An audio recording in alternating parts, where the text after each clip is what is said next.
Ugh. Hey guys, and welcome back to my channel. It's that time of the month again. That's not what I was talking about. Not periods. Well, she's got period blood hair, but I guess. No, it's the blood of my enemies. It's about It's Ask Shaverly time.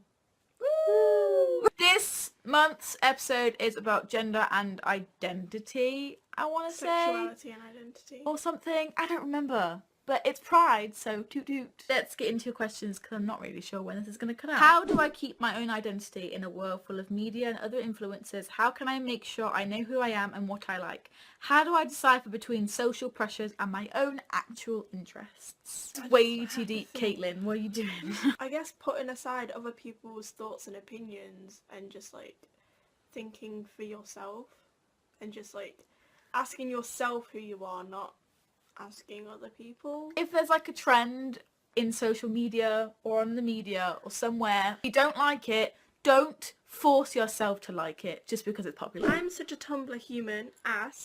What do you think the world would be like if we didn't need labels for our gender identity or sexual orientation? Is that even possible? I feel like the labels are needed, but not in the way that they are there. Yeah. I feel like in order to find someone that you can be with, they have to have that label. Because if I wanted to be with a girl and I didn't know if she liked women, it would be really weird. Yeah, you get friend zoned a lot, I feel like. As someone who doesn't identify or deal with any kind of gender dysphoria. There you go. What do you think it's like being non-binary / gender fluid / gender neutral, etc.? I'm always interested about the opinions of people on the outside when it comes to things like this. We're both cis, white females, we don't know shit.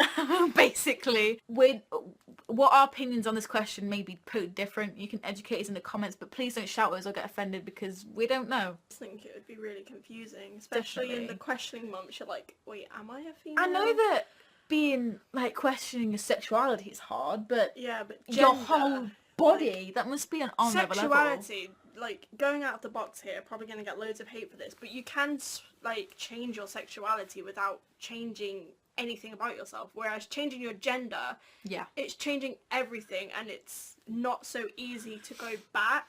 I'll use your pronouns, I'll do whatever you like me to make you feel comfortable, but at the end of the day, unless you are someone who struggles with this, you're never going to understand. But you can empathise with them and you can make their lives a little bit easier.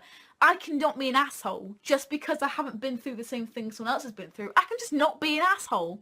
How about that? Lindsay asked 2 questions, one on sexuality and one on identity. Question number 1, how has it been for you since you came out a few years ago? I never really came out. No. I just kind of stopped saying I'm not. Yeah. Your kind of thing was, am I though? It's been okay as bisexual. I feel like I've got prouder as I came out and figured out myself, had experiences with many more women than I have when it came out, so I've kind of had the confirmation of it now because it's been such a long time. I've had nothing for about a year and a half since I came out. Everyone was like, yeah, but now I'm starting to get the, oh, you're with a man now, so you're straight again. It's like, no, I'm not. Question number 2 is, do you think that you can only have one identity, or do you think you can have multiple identities depending on the life stage you are at? I wasn't a baby looking at other women babies being like, oh my god, I like the look of that one. And I wasn't looking at men babies and being like, fucking damn son, your dick's big in it. No, it wasn't. It's gonna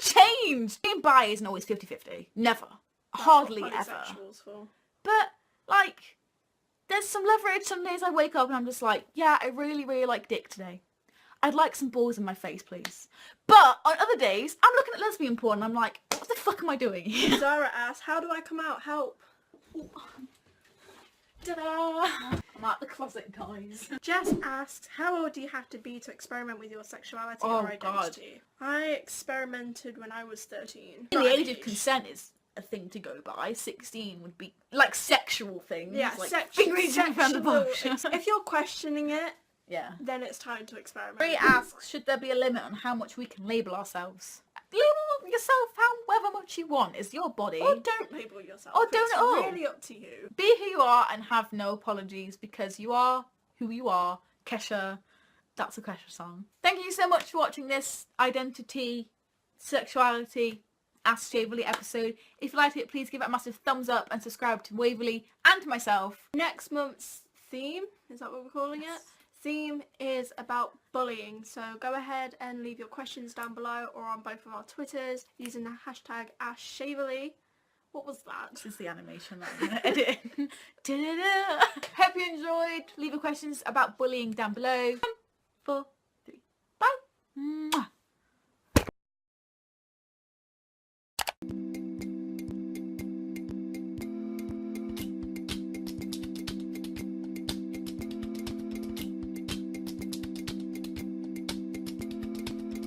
What's the worst that could happen? You'll never know unless you try. Don't be put off by your self-doubting thoughts. If you don't take a leap, then you might never fly.